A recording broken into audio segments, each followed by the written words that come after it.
Tudo bom, pessoal? Aqui quem fala é Pablo Camargo. Estamos começando mais um episódio do F Carreiras, o podcast de carreiras da FK Partners. E hoje a gente tem o prazer de receber aqui conosco Isaac Costa. Isaac, apresenta para o pessoal, por favor. Olá, Pablo. Tudo bem? Prazer estar aqui com você. Eu sou engenheiro de computação pelo ITA, depois eu migrei para o Direito e, enfim, sou bacharel em Direito, mestre em Direito e doutorando em Direito. Já trabalhei no CVM e atuo hoje como consultor em regulação financeira. Bacana, uma história bem diversa e estou bem feliz de poder trazer um convidado com o seu calibre aqui para mostrar para a gente como que você fez essas escolhas da vida. Eu acho muito bacana, né? Por que você escolheu estudar engenharia de computação, Isaac? Acho que não era tão sexy quanto é hoje ser desenvolvedor de software, né? Mas eu gostava muito de matemática e, enfim, das engenharias que tinham disponíveis no ITA era aquela com a qual eu mais me identificava.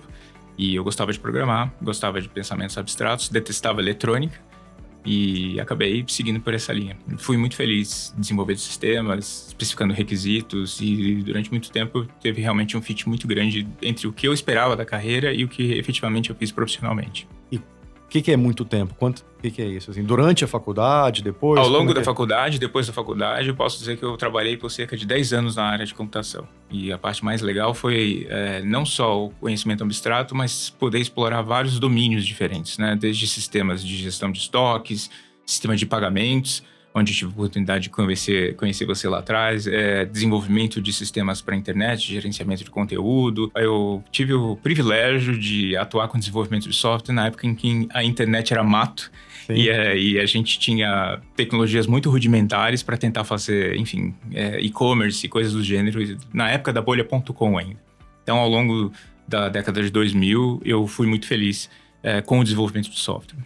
Vou dar um adendo, a gente se conhece, tá? A gente é quase contemporâneo de faculdade, a gente trabalhou junto numa empresa, eu era ainda, enfim... Foi um período bem conturbado da minha vida em termos, assim, que é uma mensagem que eu queria passar para vocês, assim, né? Se você está fazendo uma atividade que o próprio fim, ele não se sustenta, ou seja, se o próprio fim daquela atividade não é o principal motivo pelo qual você faz, não faça. É isso aí, exatamente. Eu lembro de você ainda com aquele cabelinho militar, bem mais magro. Não que você, enfim, que você era bem magro. Foi legal. Foi uma época legal e eu acho assim, a gente não tem que se arrepender das escolhas que a gente faz na vida. Elas ajudam a gente a ser o que a gente é hoje. Né? Então, durante um tempo eu achei que eu fosse ser o engenheiro de computação o resto da minha vida, até que eu tive contato com conhecimento sobre finanças. Na época de 2004, 2005, começou a ter mais uma modinha dentre tantas ondas, né? De investimento na bolsa, de você tentar pivotar. Hoje essa palavra não existia à época, né? Não. Mas de você tentar migrar para uma carreira de mercado de capitais. E eu acho que assim como muitas das pessoas que ouvem, né, esse podcast, são pessoas, olha, como é que eu faço para trabalhar no mercado financeiro? Quais são as carreiras do mercado financeiro? Então essa foi uma pergunta que apareceu para mim naquela época. E aí, então, eu comecei a me interessar por isso e pensei, puxa, talvez eu possa exercer alguma função em alguma instituição financeira, na área, por exemplo, de análise de risco ou de desenvolvimento de sistemas de software para o mercado financeiro. E foi aí, então, que eu comecei a olhar para as finanças com mais carinho. Legal. Então, a sua transição de não tenho mais tanto interesse de ser um engenheiro de software, né, engenheiro de computação, para, poxa, existe esse negócio chamado mercado financeiro, quero me inserir, foi da maneira mais... tentou ser a maneira mais natural. Poxa, eu sou um cara que sei programar, eu sou um cara mais técnico, deixa eu entrar pela área de risco.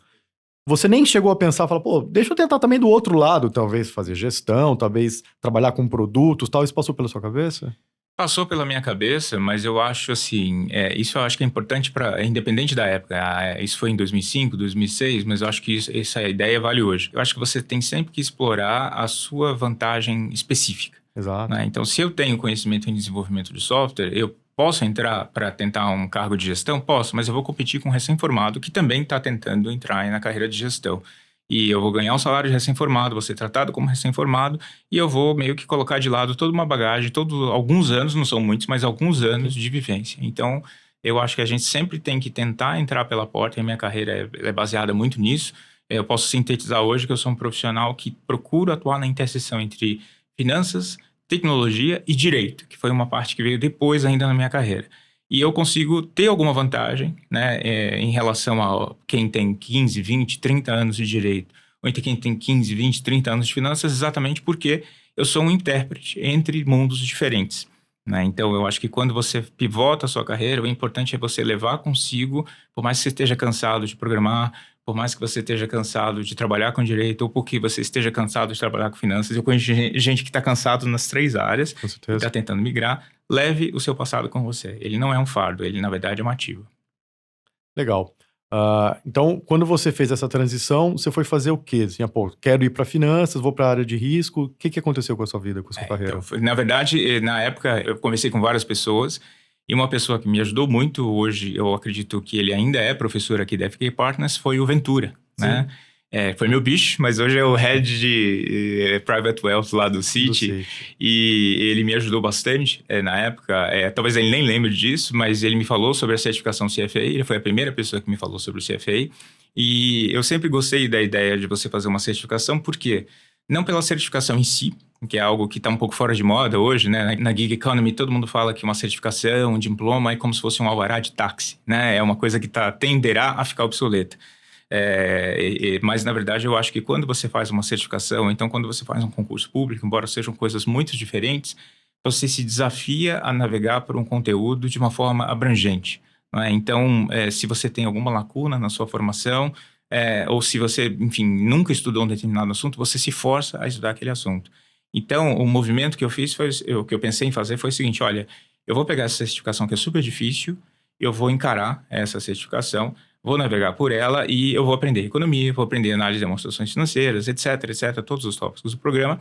E então eu vou me apresentar para o mercado como sendo alguém, olha, eu não tenho experiência nessa área, mas eu tenho experiência em desenvolvimento de software, eu tenho raciocínio analítico e eu já tenho um selo dizendo que, pelo menos o conhecimento teórico, eu tenho sobre essa carreira. E eu acho que isso pode ajudar qualquer pessoa que está querendo fazer uma transição de carreira. Legal. Então, e aí o que você fez depois de... Aí eu fiz o CFA Level 1, isso foi em 2008, Tá.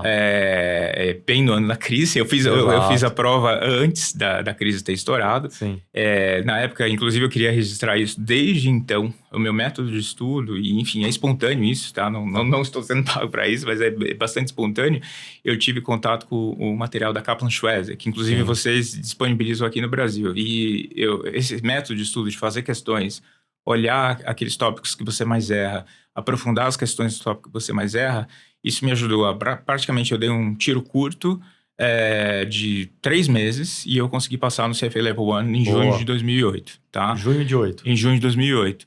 E aí, na época, a certificação exigia 5 anos de experiência profissional e tal. E aí eu falei, fiz o Level 1, consegui na época com outro colega do Ito, Emílio, não sei se você lembra, né? Não, Porque ele isso estava não. trabalhando no Credit Suisse, ele me ajudou também a encontrar algumas oportunidades. E eu cheguei a receber uma proposta para ir trabalhar em instituições financeiras, fiz um processo seletivo e fui admitido, só que a crise de 2008 segurou tudo. E aí eu fiquei num Exato. limbo. Então eu falei, puxa, estava tudo pronto, todo o meu movimento, fiz tudo certo, consegui me recolocar, acionei meu networking, tive o meu Exato. selo, mas a crise de 2008 meio que congelou tudo. E Só aí, dá claro, desculpa interromper, que eu acho bacana passar essa mensagem, né? Assim, eu tava numa instituição financeira, no Citi, nessa época, que foi o primeiro banco a ser atingido pela crise de mortgages lá fora. Eu lembro muito bem, assim, do presidente na época falando, não, no primeiro trimestre lá de 2007, falou, não, é rapidinho, fica tranquilo.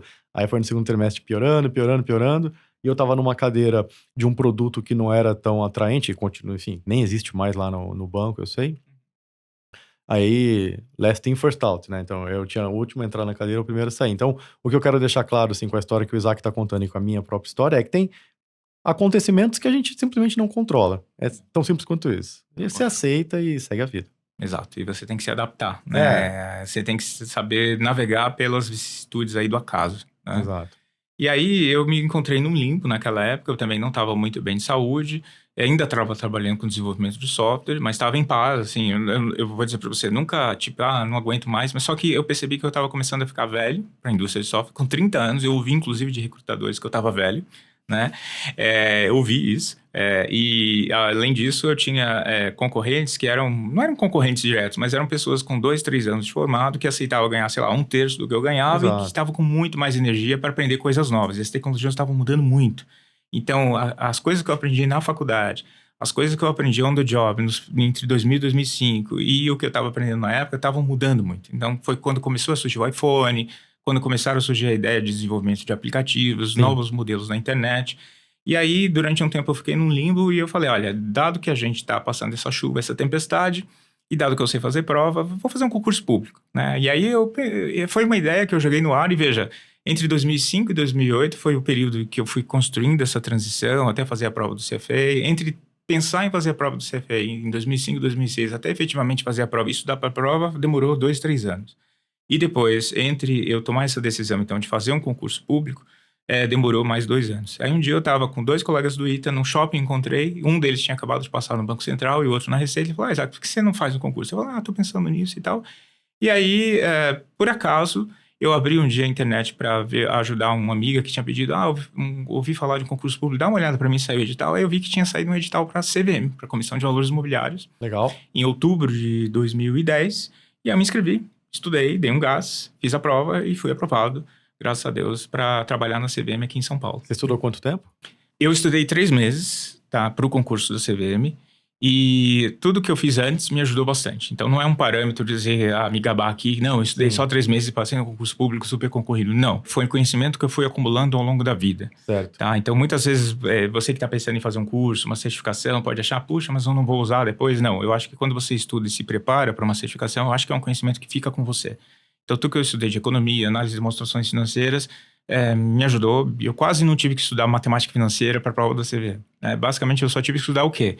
Exatamente, regulação.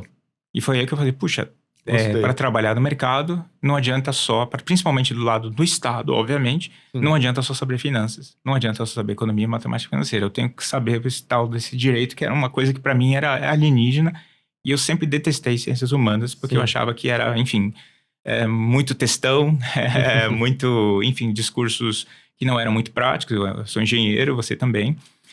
E aí, enfim, foi isso. E eu pensei, puxa, talvez eu tenha que estudar esse tal de direito. E aí começou um novo desafio para mim. Porque no direito você não tem uma certificação, você não tem um PMBOK, por exemplo, para você ser gerente de projetos, você não tem um material estruturado para você poder aprender como funciona o Estado, né? E como funcionam as leis. E quando você vai buscar esse tipo de conhecimento, você de repente se repara com uma literatura prolixa, cheia de jargão. Enfim, é muito difícil para uma pessoa de fora do direito entender como o direito funciona, né? Mesmo quando você é parte em um processo judicial e você interage com um advogado, tudo é muito estranho, né? Parece que você está falando com outro idioma, embora as pessoas falem na língua portuguesa. Certo. E aí começou um novo desafio na minha carreira. Mas por que você quis você poderia não ter feito esse desafio? Você fala, pô, beleza, estou dentro da CVM, entendo de finanças, tô aqui, segue a vida. O que te fez falar, pô, não, acho que vai ser um diferencial, enfim, tipo, vou ser... É um desafio para você, né? Uhum. Você já comentou da sua história. Então, assim, o que te fez querer mais? Fala, putz, não, cara, além de finanças, eu também vou ter que ser bom em direito. Eu busquei mais conhecimento porque eu queria, enfim, eu sou um cara meio compulsivo em várias coisas na minha vida. Sim. E eu procurei fazer, enfim, maximizar a capacidade do que eu podia fazer na CVM. Então, muitas pessoas passam no concurso, são pessoas muito boas. O concurso ele não tem uma exigência de formação específica. Certo. Inclusive, fica a dica, em breve a gente deve ter uma nova leva de concursos para Banco Central, CVM, SUSEP, Pervic, enfim, todos os reguladores do Sistema Financeiro Nacional. Então, muitas pessoas que procuram, né, uma carreira mais estável, enfim, um pouco mais previsível e querem conhecer, né, de primeira mão algo que você não tem livros que falam a respeito, que é como funciona o Estado, como pensa o regulador, como que eu crio um fundo de investimento, como que eu crio uma gestora, como que eu crio uma corretora, como que é o dia a dia de uma corretora em termos da interface com o regulador. Eu acho que vale muito a pena, quem quiser aprender isso, que não se ensina nos livros em nenhuma certificação, considerar fazer um concurso público e ter uma experiência de primeira mão com o Estado. E o que eu percebi, administradores, economistas faziam muito bem o seu trabalho, mas para algumas tarefas específicas na CVM, seria um diferencial para mim lá dentro conhecer o direito. Legal. Né? E aí, particularmente, eu entrei numa área que fazia supervisão de mercado, fazia supervisão da Bolsa e dos intermediários, é uma superintendência que se chama SMI, Superintendência de Relações com o Mercado e os Intermediários, e eu me vi, então, além de ser, por conta da computação, responsável por um sistema que consolidava todas as informações sobre todos os investidores, ou seja, tudo que você faz na B3, hoje, a CVM sabe. né? Então, suas compras e vendas, suas posições em derivativos fungíveis de bolsa, suas posições em derivativos de balcão, a CVM ela monitora tudo isso, tá?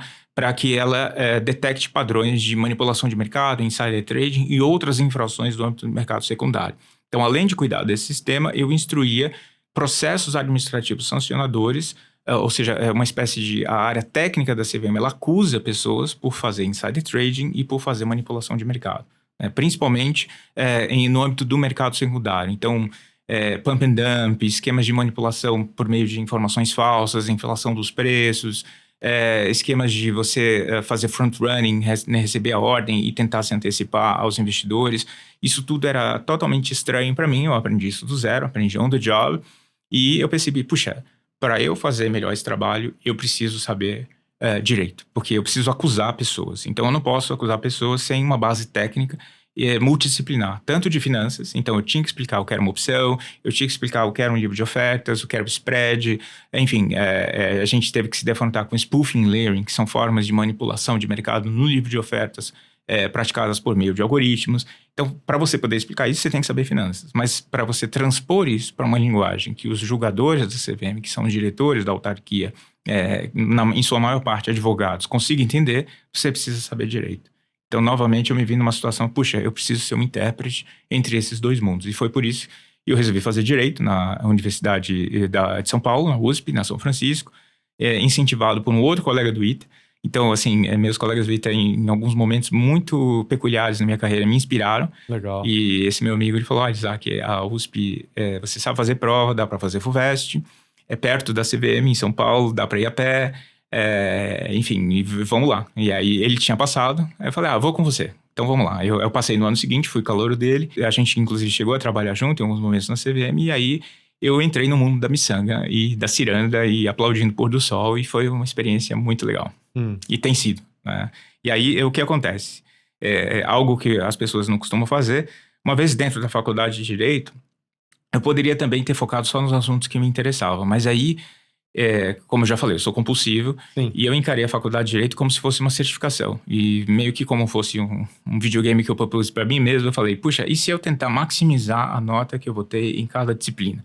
Né? A nota em si, ela não diz absolutamente nada, mas ela é um proxy do esforço que você fez. Exato. Né? É um indicador do esforço que você fez. Então, sempre na minha vida foi certificação. Eu quero ter o melhor resultado possível. Tanto que no CFA, em 2008, eu não sei como é hoje, eu acabei não fazendo as fases 2 e 3, mas em breve eu serei cliente de vocês aí e adquirirei materiais para fazer as fases 2 e 3. Mas eu tirei entre aquele quartil, acima do 90%. Acima do 7. Acima do 90%. Na época era acho que 1 a 3, 3, 5, 5 e 7, 7 e 10. Eu fiquei em todas as áreas acima de 7. Então, era a minha meta. Então, eu gostei muito de fazer isso, de brincar com isso. E aí, na São Francisco, acabou que eu assistia às aulas, fazia anotações, compartilhava as minhas anotações e dei o gás, inclusive, em matérias totalmente aleatórias. Direito agrário, Sim. Direito municipal. E consegui, com isso, ser o melhor aluno da turma. Fiquei com a média ponderada 9,4 no final. Isso me abriu muitas portas muito depois. Maior que a sua média na faculdade de engenharia, né? Com certeza, né? No ITA, se bem que no ITA eu peguei meu diploma, acho que eu fiquei com 8,7. Até que foi uma média boa. Pô, excelente, né? Parabéns. Até que foi uma média boa. Mas enfim, média não diz nada, eu não quero me vangloriar com isso, mas eu penso assim, você não compete com outros, você compete consigo mesmo. Né? Então, você tem que competir com a sua melhor versão, você tem que criar todo dia. Então, a minha média não era uma competição com os meus concorrentes. Era uma forma de eu avaliar se eu estava conseguindo manter a disciplina para navegar por todos os conteúdos. Legal. Ainda tem algumas coisas mais legais que aconteceram depois, né? Mas antes disso, uma dica, né, para quem está estudando. E assim, no ITA eu tive uma crise muito grande porque eu me defrontei com vários conteúdos que eu achei que eu não fosse usar na prática. E um orientador lá, o professor Nizam Omar, que hoje é diretor da faculdade de computação do Mackenzie, ele se aposentou pelo ITA, ele falou, Isaac, você tem que manter a mente aberta, porque você não sabe o futuro. E às vezes um assunto totalmente aleatório, se você souber, vai ser um diferencial na sua carreira. E ele não poderia estar mais certo. Vários assuntos da faculdade de Direito e assuntos que eu estudei depois, apareceram oportunidades para mim, projetos que eu falei, nossa, se eu não tivesse estudado isso, e eu não teria condições de recapitular aquilo rápido. Então, por exemplo, direito ambiental. Né? Hoje eu estou tocando uma consultoria em que é fundamental você ter uma noção de direito ambiental. Você não precisa ser um advogado especializado, mas eu preciso interagir com especialistas. O fato de eu saber bem essa matéria, que era algo totalmente fora do meu radar, foi fundamental para eu me diferenciar. Então, assim, quando você estiver estudando para uma certificação, para uma prova, para um concurso, não deixe de lado nenhuma matéria. Procure varrer o conteúdo, varrer 100% do edital, varrer 100% do programa, porque você não sabe, às vezes, aquele conteúdo específico que você não está dando a mínima, do nada, pode aparecer um projeto que vai ser fundamental você dominar aquilo. E aí, para fechar, como eu sou meio compulsivo, então, além de me impor, né, esse mecanismo de, enfim, tentar conseguir a melhor nota possível, eu me propus também o desafio de, e se eu conseguir fazer um mestrado e um doutorado em paralelo à minha graduação? Né? E aí eu conheci uma professora na Direito GV chamada Viviane Miller Prado, que estuda, enfim, enforcement, tutela dos investidores, ressarcimento a prejuízos de investidores e vários temas legais. E eu conversei com ela e passei no processo seletivo do mestrado em Direito na GV. Durante a faculdade? Durante a faculdade. Tá. Então, eu fui aceito no mestrado. Como que pode isso? Porque, na verdade, eu já tinha uma graduação. Ah, tá. Então, eles aceitaram a graduação de engenharia. Isso. Você não precisa ter uma graduação em Direito para fazer o mestrado em Direito. É algo totalmente fora da caixinha, né? Mas, como eu trabalhava na CVM, a minha tarefa era, assim, tinha uma interseção com Direito, fez sentido e a escola topou que eu entrasse, né? E, inclusive, na Sanfrecce, por exemplo, um amigo que é analista do Banco Central, formado em Economia, também entrou no mestrado em Direito antes de se formar, né, na Sanfrecce. Então, ele fazia a graduação e o mestrado ao mesmo tempo. Tá? Pô, legal. E aí eu entrei e lá eu fiz uma pesquisa sobre High Frequency Trading. Na verdade, eu já queria fazer uma pesquisa sobre cripto na época, mas só que as fontes de pesquisa eram muito ruins, né? Ainda era tudo mato. Tudo bem que era 2016, mas já tinha bastante coisa acontecendo, mas ainda para fazer uma pesquisa sólida, acadêmica, não havia material suficiente. Então, minha orientadora falou, Isaac, vamos fazer sobre um assunto que está na ordem do dia, manipulação de mercado via algoritmos. E aí eu fiz uma pesquisa que se intitulou High Frequency Trading em câmera lenta, né? Compreender para regular. Eu sou o tiozão dos trocadilhos. Se você pegar os meus artigos, você vai se divertir. A parte mais divertida para mim é o título. O último artigo que eu fiz se chama Plumpt Plaque de Zoom. A parte, sempre tem uma parte engraçadinha, aí 2 pontos, e aí depois a parte séria, né? Plumpt Plaque de Zoom, que é sobre exatamente a necessidade de autorização que a CVM dá para as ofertas regulares, né? Lembra do carimbador maluco? Para poder voar, para poder fazer oferta pública, você tem que ter o carimbo. Música preferida da minha filha de 4 anos. Ela canta de cabo a rabo. Você jura? Demais. Olha, que legal, que coincidência. Então, eu fiz exatamente esse trabalho, que foi um trabalho, se você for ver, ele foi publicado pela editora Medina, e além, muita gente, puxa, mas é um negócio super específico, só sobre algoritmo. Quando eu falo para o pessoal da computação, eles ficam, puxa, mas essa parte de direito é tão chata, é tão complexa. E quando eu falo para o pessoal do direito, puxa, mas essa parte de mercado é tão árida, tão complexa, então todo mundo fica com medo de ler o texto. Legal. Mas, enfim, convido vocês a ler. O texto está gratuito na internet, se você olhar na biblioteca digital da FGV, você acha. E tem uma parte de descrição do mercado secundário. Mas não só, né? Eu, na época, também falei, puxa, eu acho que tem pouca coisa no meu prato. E aí, o que acontece? No fim do dia, eu entrei no mestrado em paralelo, no 3º ano da faculdade. Eu já estava fazendo, então, o mestrado e eu comecei também a negociar o meu doutorado na São Francisco. Então, em termos práticos, no meu 5º ano da faculdade de Direito, eu estava fazendo meu 2º ano e último ano do mestrado e o 1º do doutorado.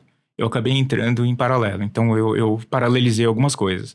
E, enfim, hoje eu estou concluindo, tive alguns problemas de saúde no meio do caminho, mas eu estou concluindo... Desculpa, vírgula, mas assim, é isso que eu queria falar para as pessoas, assim, tipo... Vão com calma. Exato, assim, não é vão com calma, mas assim, não tem jeito, né, assim, uma hora a conta chega, assim, né? E isso que eu ia perguntar, assim, eu ia fazer essa pergunta para você. Como você conseguiu lidar com fazer 3 escolas ao mesmo tempo, né?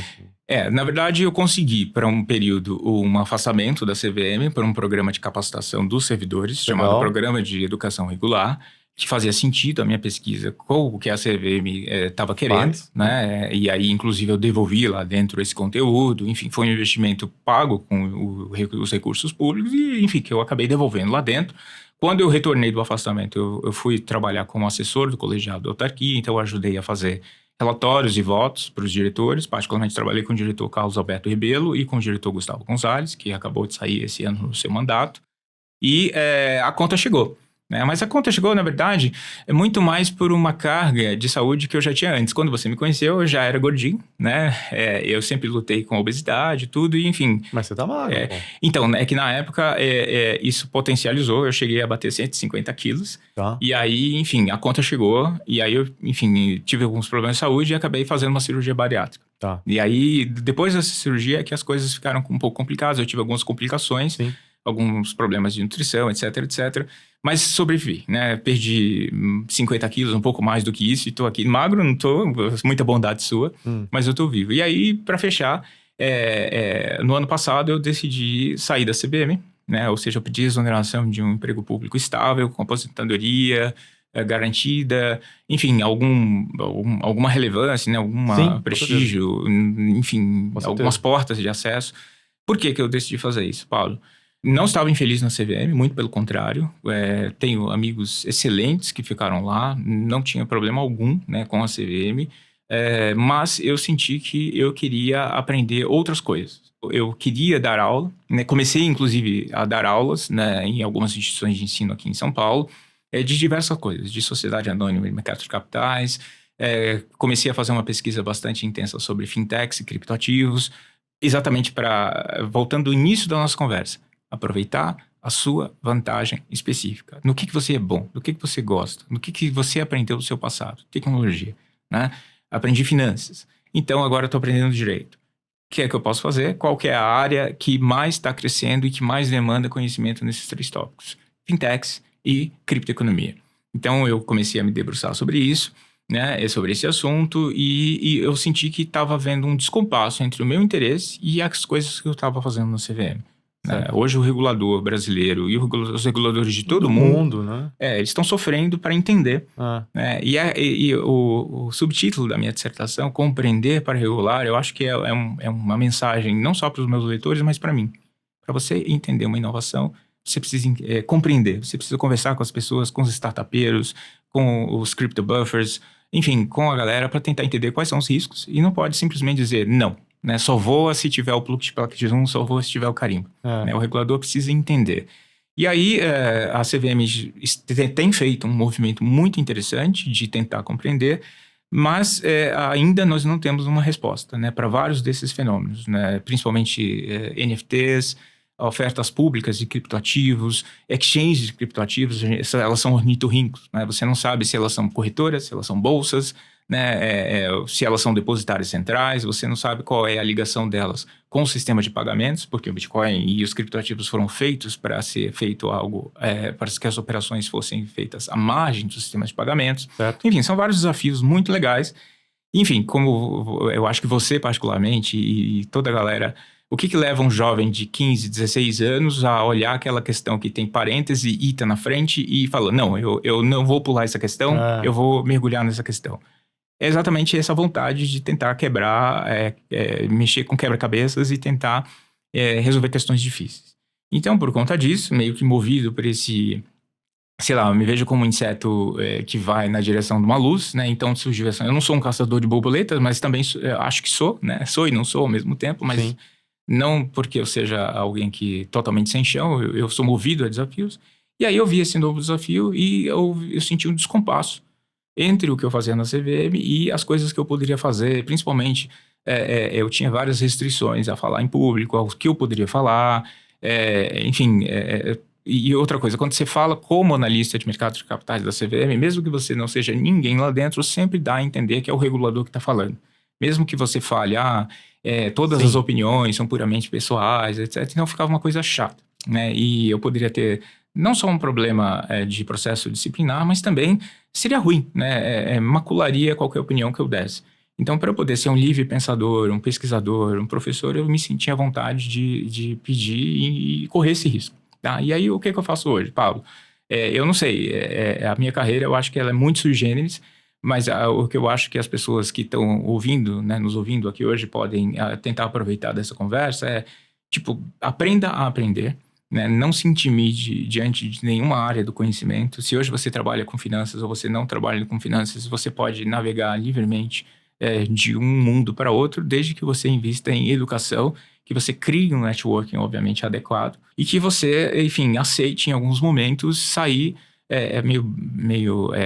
chavão, né? Sair da zona de conforto, mas se você aceite, olha, eu vou abrir mão de um emprego estável, eu vou abrir mão de uma renda garantida para esse novo mundo. E vamos ver o que dá, né? É óbvio, você tem que ser responsável, se você tem família, né, filhos... Fazer conta um você pouco tem que fazer antes, conta. mas Exato. só isso. É isso, você tem que fazer conta, mas, enfim, não se deixe aprisionar em gaiolas de ouro, né? Eu acho que essa é a grande mensagem.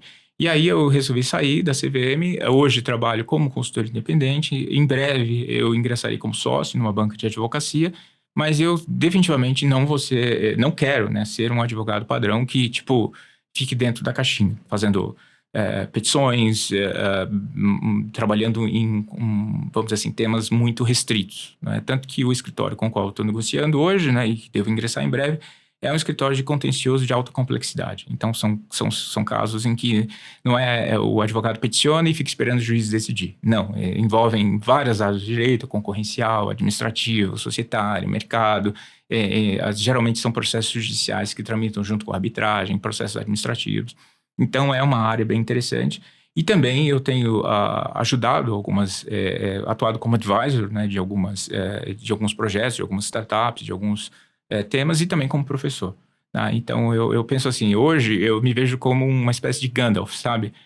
Eu não sou o Frodo, eu não sou o cara que vai assumir eu não vou ser protagonista de nada, mas eu quero ser o tiozão lá que... Necessário, com certeza. Necessário e dar alguns conselhos.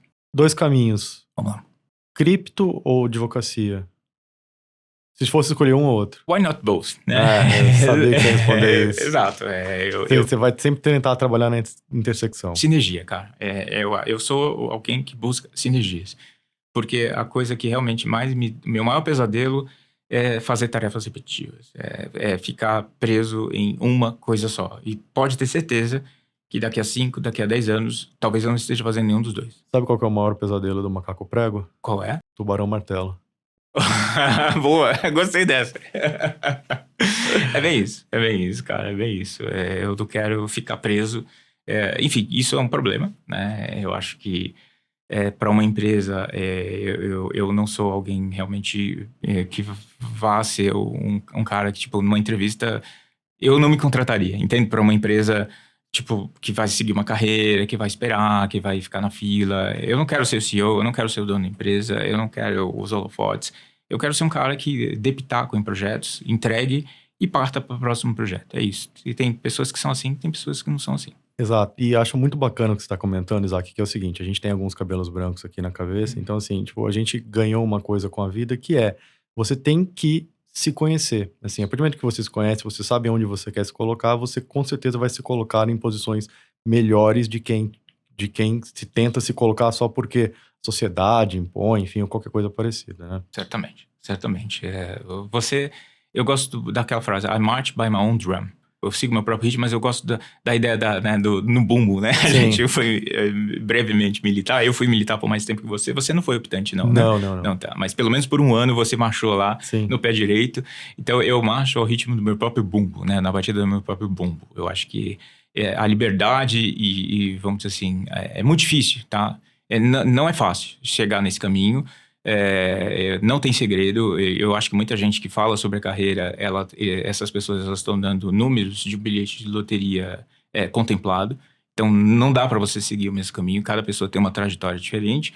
Mas eu acho que a gente pode compartilhar, pelo menos, olha, eu não consigo isso hoje, eu estou no emprego, eu estou infeliz, eu tenho conta para pagar, mas se você não definir para onde você quer ir, ou seja, se algum dia, seja daqui a 5, 10, 15, 20 anos, eu quero marchar no ritmo do meu próprio bumbo, se você não toma essa decisão, você sempre vai ficar preso na situação que você está hoje. Tá? Então, eu acho que no fim do dia, o que importa é você dizer o que você quer da sua vida, né? E se conhecer, como você bem disse, né? O que eu sou capaz de fazer, né? O que eu posso entregar, o que eu não posso entregar, qual é o meu limite. E, com base nisso, onde eu posso chegar? Qual é o nível de autonomia? Qual é o nível de renda? Qual é o nível de satisfação profissional onde eu quero? E essa é uma pergunta muito difícil. Se você se coloca diante de abre um arquivo, uma página em branco, dá uma extrema ansiedade, acho que para qualquer jovem, principalmente quem está entre os 20 e 30 anos, o que você quer da sua vida, né? É horrível enfrentar essa pergunta, mas ela é a pergunta fundamental. Se você não responder essa pergunta, alguém vai dizer para você o que você quer. o que vai ser a sua vida. Isaac, muito obrigado pelo seu tempo aqui. Quer deixar algumas considerações finais para a galera que está com a gente? Paulo, eu queria agradecer o convite, né? Eu queria mais uma vez parabenizar aí todo o trabalho que a FA Partners tem feito na parte educacional e queria convidar, me siga aí nas redes sociais aí, meu LinkedIn é Isaac Costa e eu tenho publicado bastante coisa lá, textos aleatórios, textos diversos e em breve aí eu devo criar um hub aí com pessoas que fazem a mesma coisa que eu faço e também alguns projetos editoriais, né? Tô trabalhando numa obra coletiva chamada O Empresário no Banco dos Réus, que fala sobre responsabilidade penal administrativa de administradores de companhias. Estou trabalhando no volume 2 de um livro chamado Crypto Law. O volume 1 foi muito bem sucedido, publicado pela editora Medina. E também tenho publicado artigos em revistas científicas, né, revistas acadêmicas do direito. O direito não é bem ciência, mas enfim, revistas acadêmicas. E também na mídia. Então, quem quiser acompanhar aí um pouco das minhas ideias, e mais importante do que as minhas ideias, as minhas fontes, né, os livros que eu consulto, os autores, as pessoas no Brasil e no mundo que eu sigo, eu fico o convite para me seguir nas redes sociais. Muito obrigado pelo convite. Obrigado você ter aceitado, estar com a gente e ter passado tanto conhecimento para a galera. Muito obrigado.